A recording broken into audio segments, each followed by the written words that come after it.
다 찾으신 줄 알고 한 절씩 교독하도록 하겠습니다. 닷새우의 대제사장 아나니아가 어떤 장로들과 한 변호사 더둘로와 함께 내려와서 총독 앞에서 바울을 고발하니라.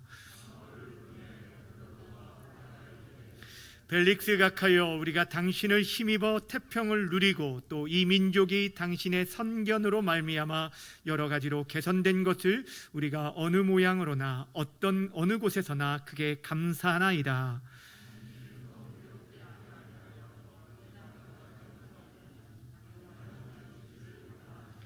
우리가 보니 이 사람은 전염병 같은 자라. 전하에 흩어진 유대인들을 다 소유하게 하는 자요, 나사렛 이단의 우두머리라. 당신이 친히 그를 신문하시면 우리가 고발하는 이 모든 일을 아실 수 있나이다 하니, 총독이 바울에게 머리로 표시하여 말하라 하니, 그가 대답하되 당신이 여러 해 전부터 이 민족의 재판장 된 것을 내가 알고 내 사건에 대하여 기꺼이 변명하나이다.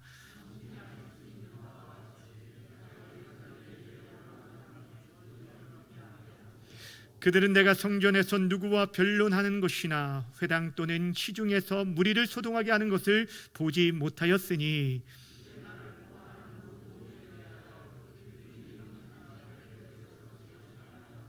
그러나 이것을 당신께 고백하리이다. 나는 그들이 이단이라 하는 도를 따라 조상의 하나님을 섬기고 율법과 선지자들의 글에 기록된 것을 다 믿으며,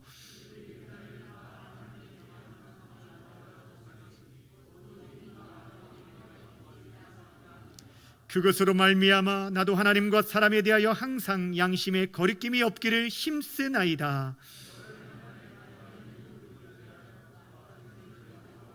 드리는 중에 내가 결례를 행하였고 모임도 없고 소동도 없이 성전에 있는 것을 그들이 보았나이다. 그러나 아시아에서부터 온 어떤 유대인들이 있었으니,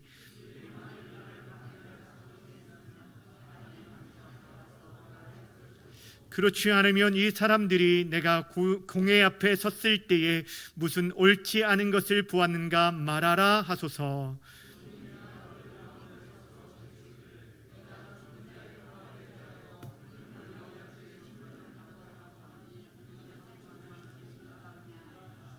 아멘. 오늘 이 시간에는 더둘로의 고발과 바울의 변론이라는 제목으로 말씀 증거하도록 하겠습니다. 우리 제목을 함께 따라하겠습니다. 더둘로의 고발과 바울의 변론. 우리는 지난 시간에 바울이 살해될 큰 위협 가운데 그 상황을 만났을 때 하나님의 기가 막힌 섭리하심과 도우심으로 이 바울이 안전하게 보호된 그런 상황을 함께 나누었습니다. 바울을 죽이기 전에는 먹지도 마시지도 않겠다라는 유대인 암살단 40여 명이 대제사장과 장로들과 결탁을 해서 바울을 죽일 계획을 세웠습니다. 근데 이 암살 음모가 바울의 조카를 통해서 알려지게 되었고, 하나님께서 천부장의 마음을 열어주셔서 그날 그 밤 즉시 470명이라는 군대를 동원해서 이 바울을 예루살렘에서 가이사라까지 안전하게 호송하게 되었다라는 것입니다. 이 모든 것이 하나님의 보호하심의 은혜라는 사실입니다. 마찬가지로 다른 여러분, 저와 여러분 하나님께서 그렇게 보호하신다는 것입니다. 사실 여러분 지금도요, 세상과 마귀는 우는 사자와 같이 우리 믿는 자들을 넘어뜨리려고 애쓰고 있지만, 사랑하는 여러분, 한 사람 바울을 구원하시기 위해, 그를 보호하시기 위해 그 한밤중에 470명이라는 로마 군인을 동원하신 하나님이 바로 저와 여러분의 하나님 되시기에, 하나님의 그 친밀하심과 도우심과 은혜를 우리가 신뢰하면서 끝까지 이 믿음의 길을 걸어갈 수 있는 저와 여러분 모두가 되어지기를 주님의 이름으로 간절히 축원합니다. 바울을 죽이려 계획했던 무리들은 그 다음날 자신들의 계획이 숲으로 돌아갔다는 것을 깨닫게 됩니다. 그렇다고 그들은 자신들의 그 계획을 포기하지 않았습니다. 오늘 본문이 그것을 보여주고 있는데 1절 말씀 보시면 제가 읽어드립니다. 닷새우의 대제사장 아나니아가 어떤 장로들과 한 변호사 더둘로와 함께 내려와서 총독 앞에 바울을 고발하니라 라고 말합니다. 바울이 지금 가이사랴에 이송된 지 닷새 만에 지금 대제사장 아나니아, 사내들인 공회의 의장이죠. 그가 직접 이 바울을 총독 앞에서 고발하기 위해서 먼 가이사랴까지 직접 오게 되었다는 것입니다. 그것도 여러 장로들을 거느리고 거기다가 자신들이 고용한 변호사 더둘로까지 대동하여 왔다는 것입니다. 그만큼 그들은요, 자신들의 눈의 가시처럼 여기는 이 바울을 죽이고야 말겠다는 그런 무서운 그런 각오가 있었던 것을 보게 됩니다. 근데 여러분, 이러한 모습은 눈에 보이는 종교 지도자들의 위험만이 아니라 눈에 보이지 않지만, 여러분 겉으로 드러나 있지 않지만 그 뒤에 하나님 나라의 사역을 회방하고 방해하는 악한 사단의 관계가 숨어 있다는 사실을 우리는 깨달아야 합니다. 여러분, 사단은요 지금도 정말 우는 사자와 같이 그 삼킬자를 두루 찾고 있는데 그들이 얼마나 집요하고 포기하지 않는지 모릅니다. 지금도 여러분, 저와 여러분들을 넘어뜨리기 위해서, 믿음의 자리에서 떠나게 하고 주의 일들을 하지 못하도록 방해하기 위해서 수단과 방법을 가리지 않고 우리를 유혹하고 때로는 우리를 위협하고 있다는 것입니다. 우리가 깨어 있어야 할, 우리가 늘 깨어 있어야 할 이유가 바로 여기에 있는 것입니다. 매 순간 하나님의 도우심과 은혜가 있을 때만이 우리가 이 악한 세상에서 승리할 수 있기 때문에 저와 여러분의 삶 가운데 매 순간 하나님의 도우심과 은혜를 간구하며 그 능력으로 이 악한 세상을 넉넉히 싸워 이길 수 있는 저와 여러분 모두의 삶이 되어지길 다시 한번 주님의 이름으로 축원합니다. 이렇게 유대 지도자들은 변호사 더둘로까지 대동해서 벨릭스 앞에 서게 되어집니다. 오늘 우리가 살펴보려고 하는 것이 바로 이것입니다. 이 변호사 더둘로의 고발과 이에 대한 바울의 변론을 살펴보면서 더둘로와 바울 이 두 사람이 얼마나 큰 차이를 가지고 있고 이들은 정말 무엇을 위해 각각 살아가고 있는지를 살펴보면서 우리 자신의 모습을 함께 돌아보는 시간을 가지기를 원합니다. 먼저 더둘로의 고발에 대해서 살펴보도록 하겠습니다. 오늘 본문은 이 더둘로를 향해 변호사라고 소개해주고 있는데, 당시 변호사는 아주 말을 잘하는 연설가, 웅변가 정도였습니다. 그런데 특별히 이 더둘로는 유대인으로서 유대법뿐 아니라 로마 법에도 굉장히 해박한 지식을 가지고 있었는데, 당시 종교 지도자들이 바울을 효과적으로 고소하기 위해서 어찌하든지 당시의 최고의 그 변호사를 선임해서 바울을 로마법으로 얽혀서 그를 처형시키려고 하였던 것입니다. 이렇게 고용된 이 더둘로가 벨릭스 앞에서 어떻게 말을 이어가게 되는지 함께 3절 말씀을 읽도록 하겠습니다. 3절입니다. 시작. 우리가 당신을 힘입어 태평을 누리고 당신의 선견으로 말미암아 여러 가지 개선된 것을 우리가 어느 모양으로나 어느 곳에서나 크게 감사하나이다. 아멘. 지금 벨릭스 앞에서 뭐라고 얘기를 하고 있냐면, 벨릭스, 당신 때문에 우리 유대인들이 지금 태평성대를 이루고 있습니다. 감사합니다 라고 말하고 있는 거예요. 여러분, 우리가 누군가와 이야기를 할 때 그 사람의 마음을 좀 열기 위해서 때로는 칭찬의 말로 시작하는 것, 또 이렇게 어떻게 지혜롭게 말을 시작하는 것 굉장히 중요하고 필요하지 않습니까? 근데 오늘 더둘로의 이 말은 윗사람에 대한 존중에 대한 말보다는 아첨하는 말에 가까웠습니다. 그는 지금 이 벨릭스 총독으로부터 어떠한 좋은 입지를 얻기 위해서 환심을 사서 재판에 유리하게 이끌어가기 위해서 지금 할 수 있는 대로 모든 것을 총동원해서 이 벨릭스를 칭송하고 있는 것입니다. 근데 사실 여러분, 이 벨릭스는 이 더둘로가 말한 것처럼 그렇게 좋은 사람이 아니었어요. 오히려 유대 역사가들에 의하면 그는 굉장히 난폭하고 잔인한 그런 통치자였다고 기록하고 있습니다. 그래서 유대인들이 이 벨릭스를 무척이나 싫어했습니다. 여러분, 이 벨릭스가 통치하는 기간 동안 유다 지역에선 곳곳에서 소요가, 크고 작은 소요가 끊이지 않았고, 이는 노예 출신에서 총독까지 된 그런 특이한 그런 케이스였는데, 굉장히 돈에 욕심이 많은 사람이어서 그가 심지어는요 도둑들에게 뇌물을 받고요, 선량한 시민들을 괴롭히고, 또한 그들의 것을 창탈해 가는데도 불구하고 그 도둑들을 방관하고 풀어주기까지 하였다는 거예요. 그런 벨릭스가 무슨 선한 일들을 감당해서 정치적으로나 사회적으로 개선된 일들이 있었겠습니까? 지금 이 더둘로의 말은 순 거짓말이라는 거예요. 우리는 이 한마디를 통해서도 이 더둘로가 어떤 사람이라는 것을 알게 됩니다. 하여튼 지금 더둘로는 이 벨릭스에 대해서 아첨의 말을 시작하면서 본격적으로 바울에 대한 고발을 하게 되는데, 그 고발의 내용이 5절과 6절에 기록이 되어 있습니다. 5절과 6절 우리가 주목해서 함께 읽도록 하겠습니다. 시작. 우리가 보니 이 사람은 전염병 같은 자라, 천하에 흩어진 유대인을 다 소유하게 하는 자요, 나사렛 이단의 우두머리라. 그가 또 성전을 더럽게 하려 함으로 우리가 잡았사오니. 아멘.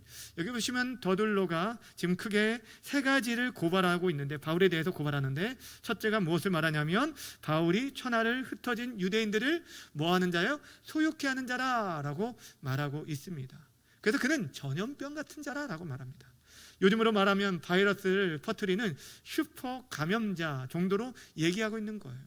여러분, 지금 우리가 걷잡을 수 없이 퍼지고 있는 이 바이러스로 인해서 굉장히 혼란하고 어려운 시간을 보내고 있지 않습니까? 근데 지금 바울이 바로 그러한 자다, 그런 전염병 같은 자라, 그러니 로마에도 큰 위협이 되니 결코 용납해서는 안 되는 인물이라고 지금 말하고 있는 것입니다. 두 번째 고소는 무엇입니까? 바울을 향해서 이는 나사렛 이단의 우두머리다라고 말하고 있어요. 나사렛 이단이라는 말은요, 여러분, 예수님이 어디 출신이죠? 나사렛 출신입니다. 나사렛 출신인 예수님과 그를 따르는 그리스도인들을 유대인들이 비아냥거리면서 하는 말이었는데, 특별히 이 더둘로가 사용하는 이단이라는 이 단어는 두 가지 의미로 사용하고 있어요. 유대인들 입장에서는 자신들의 정통 교리에 어긋나는 무리라는 뜻이 이 이단인데, 로마인들에게 있어서는 이것은 정치적으로 폭동을 일으킬 그런 반란을 일으킬 수 있는 반란자, 이런 불순자, 이런 무리를 가리키는 말이라는 것입니다. 그러기에 이런 자는 살려줄 수 없다라고 말하고 있는 것입니다. 그리고 세 번째 고발한 것이 무엇이냐면 성전을 더럽혔다라는 것입니다. 여러분, 지금 성전을 관리하고 있는 이 제사장들은 당시에 로마 관리들과 결탁되어져서 그로부터 그 권세 아래서 굉장히 많은 혜택들을 누리고 있었습니다. 이런 제사장들은 자신들에게 동의하지 아니하고 따르지 않는 자들은 모두가 성전을 더럽힌 자라라고 주장했고, 또한 자신들에게 협조하지 않는 것들은 자신들과 결탁되어 있는 로마에 대항하는 자들아라고 말하면서 지금 바울을 어리로 몰아가고 있냐면 지금 성전을 더럽힌 자라라고 하면서 지금 몰아가고 있는 것을 보게 됩니다. 여러분 잘 보세요. 지금 더둘로가 바울에 대해서 고발한 게 세 가지예요. 세 가지. 첫째가 소유죄입니다. 두 번째는 반란죄입니다. 세 번째는 성전 모독죄로 지금 고발하고 있는데, 이 세 가지는 엄밀하게 따지면 유대 민족에 관련된 종교법과 율법에 관련된 내용들이지 로마와는 전혀 상관없는 일들이에요. 근데도 불구하고 지금 더둘로가 무엇을 얘기하고 있습니까? 이 바울에 대한 문제는 유대인들만의 문제가 아닙니다. 로마에도 큰 위협이 될 수 있는 인물입니다 라고 지금 주장하고 있다는 거예요. 근데 사실 여러분, 중요한 것은 이 더둘로의 말은 사실이 아니었다는 거예요. 모두가 거짓 증거였다는 거예요. 그는 돈을 받고 고용된 사람으로서 자신이 할 일만 하는 거예요. 진실이 중요하지 않아요. 확인되지 않은 사실이어도 그냥 드는 말을 그대로 내뱉으면서 무엇을 하고 있냐면 지금 이 바울을 죽는 자리로 몰아가고 있을 뿐이라는 것입니다. 그는 철저히 자신의 유익을 위해서 그렇게 살았다는 거예요. 그에게 있어서 더 이상 진실이 중요하지 않았어요. 자신에게 돈을 주고 의뢰한 유대인 지도자들의 바람처럼 이 바울을 처형시킬 수 있는 판결을 받을 수 있도록 위해서 애쓸 뿐이었습니다. 그러게 그는 순전히 자신의 욕심과 이기심을 위해서 거짓 증거를 하고 있는 것입니다. 오늘 우리가 살펴보려고 하는 것이 바로 이러한 더둘로의 태도와 행동입니다. 어찌 보면 이 더둘로는요, 사람들에게 굉장히 인정받았던 실력 있는 변호사였을 것입니다. 대제사장들과 장로들에게 고용된 정도라면 그 당시에 굉장히 능력 있는 그런 변호사였을 거예요. 지금도 그렇지만 여러분, 어떤 사람을 실력 있는, 능력 있는 변호사라고 합니까? 그 사람이 진실 여부를 떠나서요, 수단과 방법을 가리지 않고 어떤 소송을 승소하는 그런 변호사를 사람들이 찾게 되고, 그런 사람들에게 자신의 그것들을 의뢰하게 되고, 그 사람들의 수임료도 다른 변호사에게 굉장히 높은 것들을 보게 됩니다. 근데 여러분, 그가 아무리 뛰어난 그런 능력을 가지고 있다 할지라도, 세상으로부터 인정받는 능력 있는 변호사라 할지라도, 그에게 주어진 그 귀한 은사와 능력을 무엇을 위해 사용했습니까? 다른 사람을 도와주고 정의를 펼치고 구현하기 위해서, 다른 사람을 돕고 섬기기 위해서 사용한 것이 아니라 오로지 자신의 욕심과 욕망을 채우기 위해서 철저히 남을 죽이려는데 그 능력을 사용했다라는 것입니다. 더욱이 그는 유대인으로서 누구보다도 하나님의 계명을 익히 잘 알고 있는 자였어요. 아마 어려서부터 십계명의 말씀은 귀가 따갑도록 들어왔을 것입니다. 십계명 제9계명, 내 이웃에 대하여 거짓 증거하지 말라라는 이 말씀을 모르지 않았을 거라는 것입니다. 그럼에도 불구하고 그는 철저히 하나님의 말씀을 무시하고 진리의 말씀보다 돈과 자신의 명예를 더 우선시하고 하나님보다 거짓과 불의를 선택하였다는 것입니다. 그런데 여러분, 안타까운 사실은 이러한 모습을 우리는 너무도 쉽게 우리의 주변에서도 보고 있다는 것입니다. 앞에서 기도한 장로님 말씀하신 것처럼 이제 대선이 이제 열흘 앞으로 다가왔습니다. 우리가 이를 위해서 많이 기도해야 할 텐데, 그 어느 대선 때보다 비호감 대선이라고 불리는 이유가 바로 이런 문제 때문이 아닌가 생각합니다. 여러분, 정치적인 것뿐입니까? 이 사회는 안전합니까? 자신들의 욕심을 채우기 위해서 지금도 돈 때문에 무고한 사람을 송사하는 일들이 얼마나 많이 있고 억울함을 당하는 자들이 많이 있습니까? 때로는 그 생명까지 해치는 이 시대에 더둘러와 같은 자들이 너무도 많이 있다는 거예요. 지난 주간에 김치 명장으로 불리는 한 업체에서 여러분, 썩은 배추와 물을 가지고 김치를 제조했다라는 그런 충격적인 보도가 방영된 적이 있습니다. 이전에도 어린이집 급식과 학교 급식에 수개월이나 유통기한이 지난 그 식자재가 사용된 것으로 인해서 굉장히 사회적인 물의를 일으킨 적이 있었는데, 돈 때문에 여러분, 우리 생명과 직결되는 이 먹거리를 가지고 장난치는 이런 사람들이 이 시대의 더들로와 같은 자들이라는 거예요. 여러분, 가족이 먹을 거라면 그렇게 할 수 있었겠을까요? 여러분, 건설업자들은 어떻습니까? 보다 더 많은 이득을 챙기기 위해서 부실 공사를 하고 그로 인해서 건물이 내려앉는 그런 일들이 있지 않았습니까?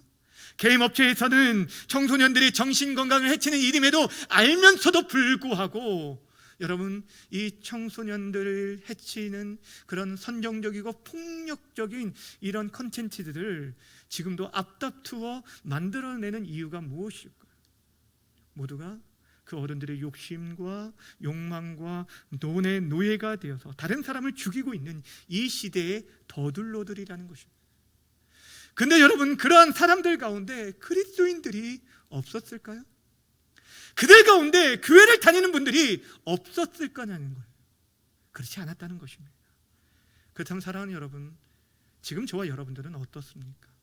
우리가 때로 쉽게 비난하고 정죄하고 그런 사람들을 판단하지만 이 자리에 앉아있는 저와 여러분들은 과연 어떻습니까? 우리들이야 그러한 큰 범죄에 연관된 분들이 거의 계시지 않겠지만 우리의 모습도 정직하게 돌아볼 수 있어야 한다는 것입니다.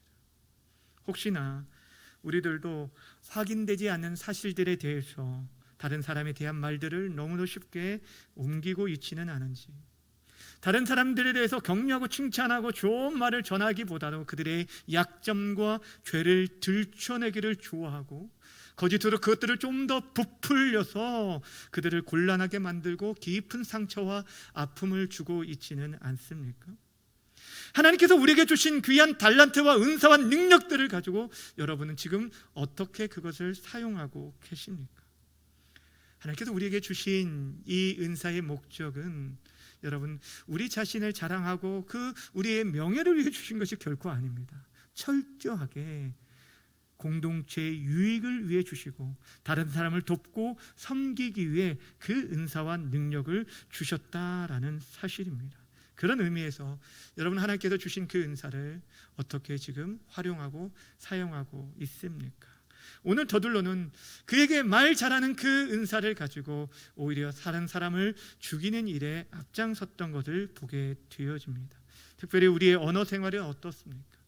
여러분의 말은 다른 사람을 격려하고 세워가는 일의 입술입니까? 아니면 다른 사람을 절망케 하고 낙심케 하고 좌절케 만드는 그런 입술입니까? 우리가 하나님보다 내가 주인이 되어지고 돈의 욕심에 빠지게 되어지면, 내 욕망과 욕심에 사로잡히게 되어지면 나도 모르게 우리 자신도, 이 자리에 있는 우리들도 누구나 다 더둘로가 될 수 있다는 사실을 기억해야 합니다.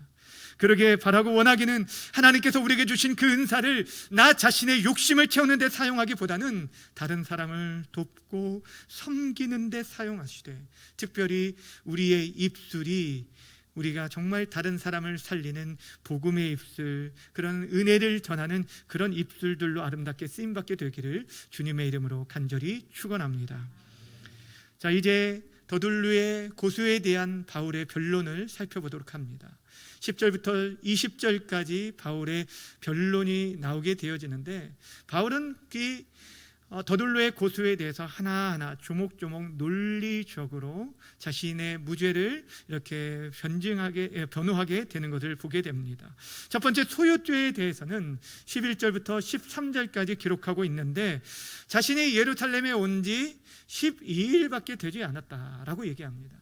그러니까 어떠한 소요를 일으킬 만한 그런 시간이 되지 않았다라고 얘기하고, 자신이 예루살렘에 온 목적도 정치적인 이유 때문이 아니라 예배하러 왔다라고 분명히 말하고 있습니다.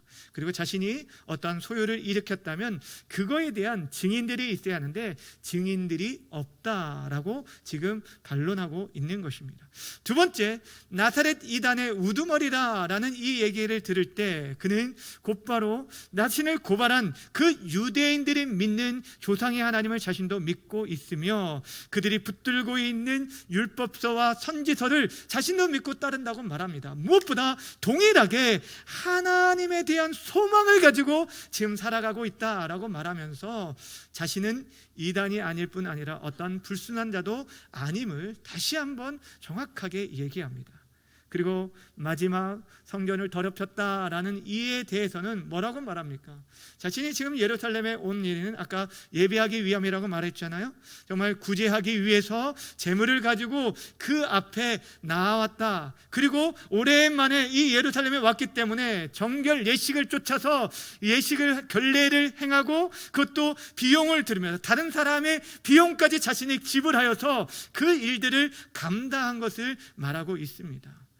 지금 자신을 고발하는 자들이 본 것은 바로 그렇게 결례의 의식을 행한 것이었지 다른 것이 아니었다는 거예요. 또한 만약에 이 일이 자신이 그 소유를 일으킨 일들이 있었다면 본 사람들이 자신을 고발해야 하는데, 그렇게 고발하는 증인들이 없는 것을 통해서 자신이 무지함을 이것이 번증해주고 있다라고 지금 아주 명확하게 말하고 있어요. 여러분 잘 보세요.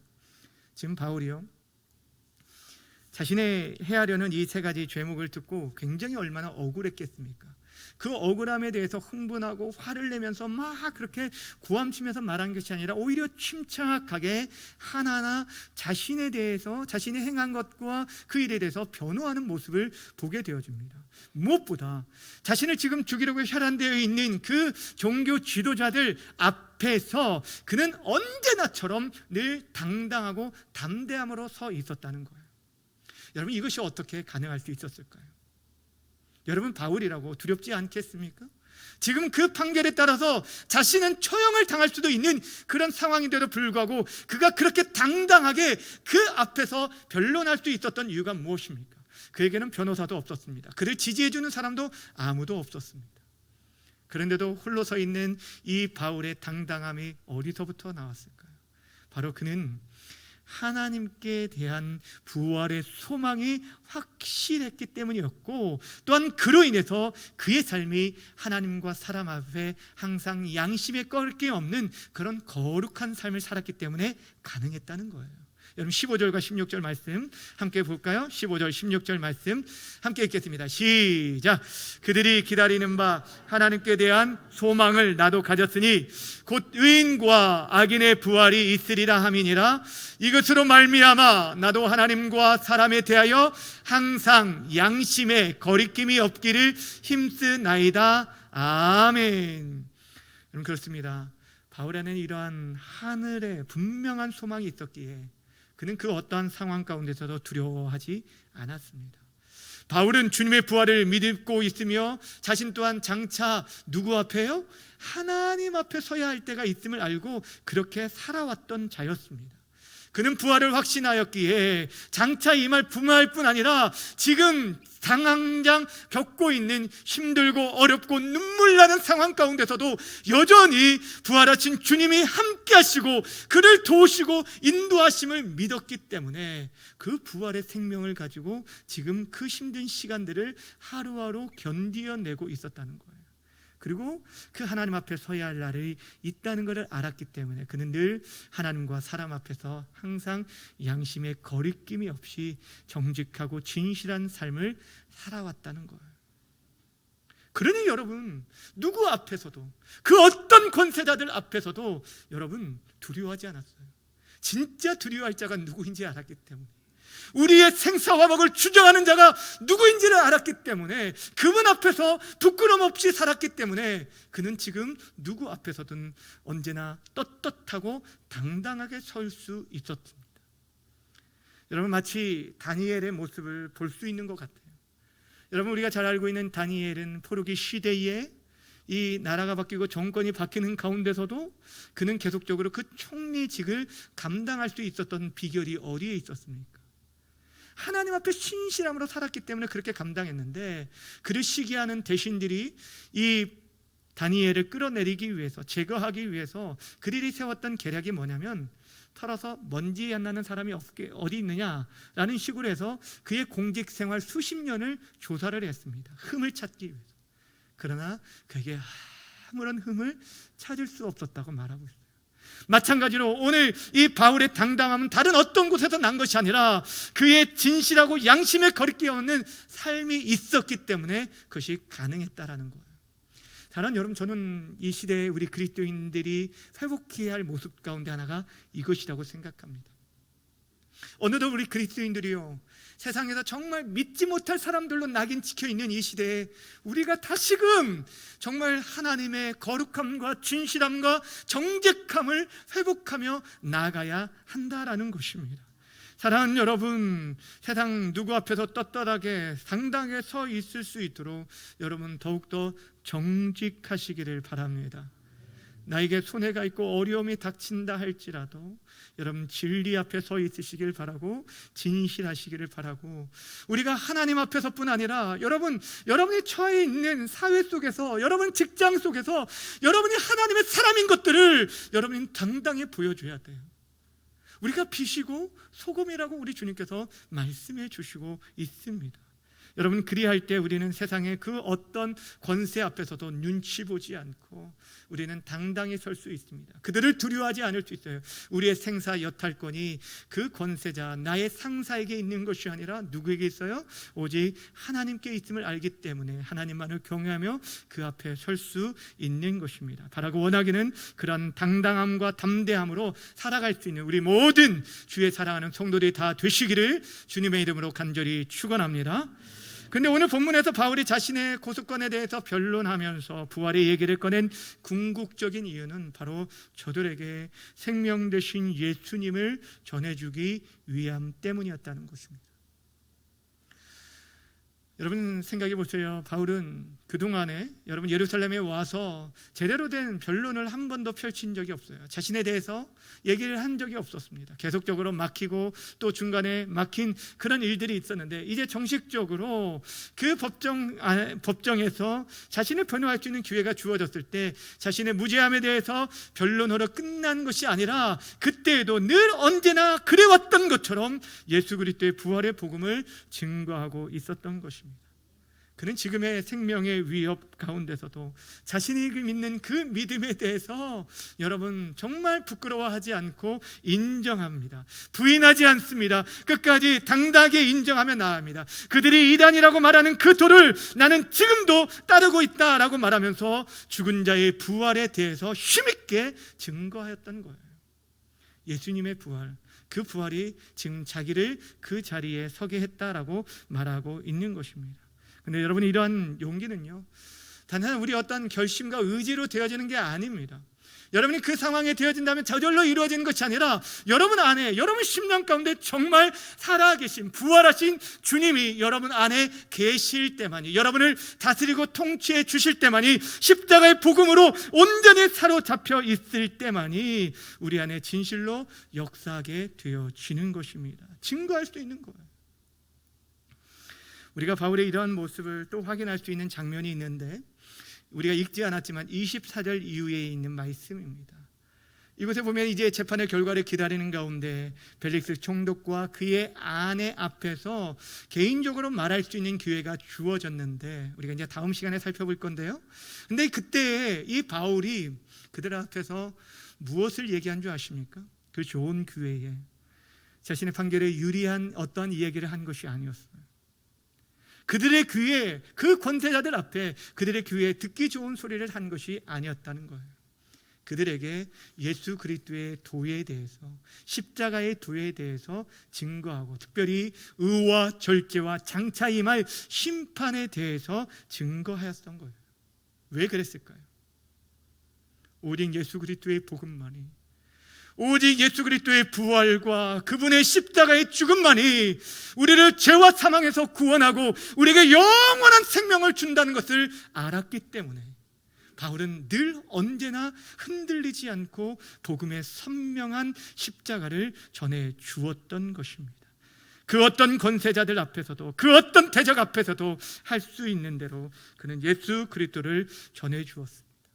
한마디로 바울의 인생은요, 자기 자신을 위한 삶이 아니라 다른 사람을 위한, 아니 주님을 위한, 복음을 위한 삶을 살았다라는 것입니다. 주안의 사랑하는 여러분, 오늘 우리는 두 인물을 함께 살펴보았습니다.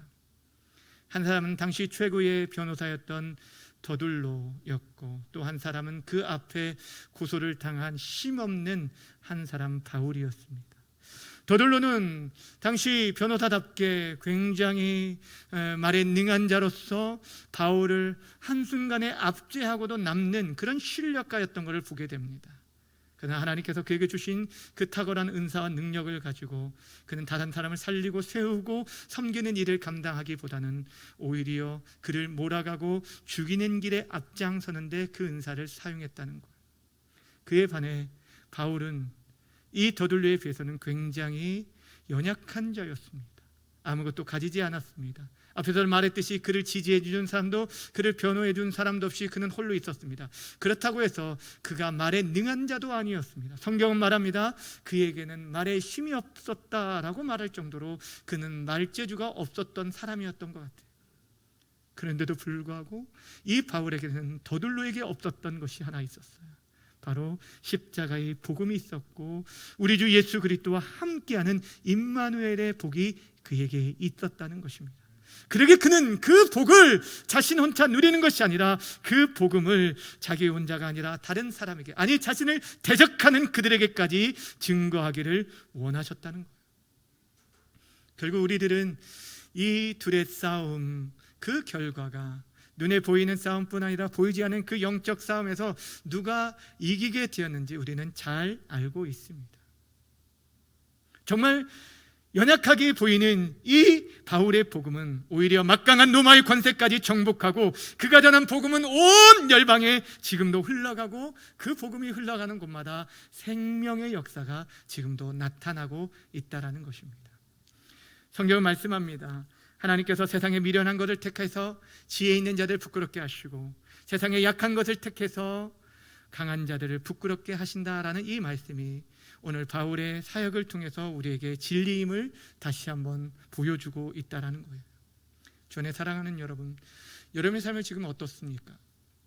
여러분의 삶을 돌아볼 때, 정직하게 돌아볼 때 여러분은 이 두 사람 중에 어디에 더 가까운 삶을 살아가고 있습니까? 다른 사람들에게 인정을 받는 그런 자리에 서 있지만 여러분 안에 그 욕심으로 가득해서 그 욕망을 쫓아 살아가고 있습니까? 아니면 내 안에 있는 예수 그리스도, 그분으로 충만해서 그분이 기뻐하시는 그 길을, 믿음의 길을 걸어가고 있습니까? 내가 죽고 예수가 살아 있습니까? 아니면 그의 말씀과 그 모든 것들을 내 욕망으로 누르고 그 욕망을 쫓아 살아가고 있습니까? 여러분의 입술은 어떻습니까? 다른 사람을 살리는 입술입니까? 다른 사람을 죽이는 그런 입술입니까? 분명한 것은 시대가 갈수록 점점 더 사랑은 식어가게 될 것이고 불법과 죄악은 더욱더 성행하게 될 것입니다. 한마디로 더들로와 같은 자들은 더 많아지게 될 거라는 것입니다. 그런 시대에 저마다 모두가 자신의 욕심과 욕망을 위해 남의 것을 빼앗고 쟁취하려고 노력하는 이때에 우리가 그리스도인이라면, 진실한 그리스도인이라면 조금은 좀 어리석어 보이고 조금은 더 미련해 보이고 조금은 우리가 정말 외로워 그렇게 보이는 그런 상황 가운데서도 바울과 같이 자기 자신을 위해서가 아니라 주의 복음을 위해서, 주님을 위해서, 다른 영혼의 생명을 위해서 그렇게 살아가야 할 사람이 절실히 필요하지 않겠습니까? 누가 봐도 우리는 세상 사람들이 볼 때 굉장히 연약한 자들입니다. 무엇을 세상보다 많은 지식이나 어떤 명예나 어떤 권력이나 부를 소유한 자들이 아닙니다. 그런데 사랑하는 여러분, 그 누가 비교할 수 없는 하나님의 복음, 그리스도의 복음, 그분의 생명이 우리 안에 거하고 그분으로 충만하다면 우리의 헌신과 우리의 수고와 우리의 노력과 우리가 애쓰고 수고함을 통해서 우리가 가는 곳곳마다 생명의 역사는 지금도 이 시대에 여전히 나타나고 흘러가게 되어질 것입니다. 사랑하는 여러분, 이 일에 헌신하지 않으시겠습니까? 하나님께서 지금도 찾고 찾는 사람은 바로 그러한 자들입니다. 더들로와 같이 유능한 자가 아니라, 사람들에게 인정받는 그런 자들이 아니라 정말 외로운 길을 걸어가지만 끝까지 진리의 길에 서서 그 길을 걸어가는 자들입니다. 주의 날이 정말 멀지 않았습니다. 우리가 주변에 다른 사람을 볼 때 쉽게 정죄하고 판단하는 일에 우리가 우리의 시간들과 우리의 마음을 빼앗길 것이 아니라 우리 자신을 돌아보면서 우리에게 주어진 이 마지막 시대를 나를 위해 살기보다는 나에게 주어진 남은 시간과 생명과 능력과 은사를 한 영혼이라도 더 구원하기 위해서 정말 그 복음을 위해 살아갈 수 있는 저와 여러분, 우리 송탄중학교의 모든 성도들이 다 되어주기를 주님의 이름으로 간절히 축원합니다. 기도하겠습니다.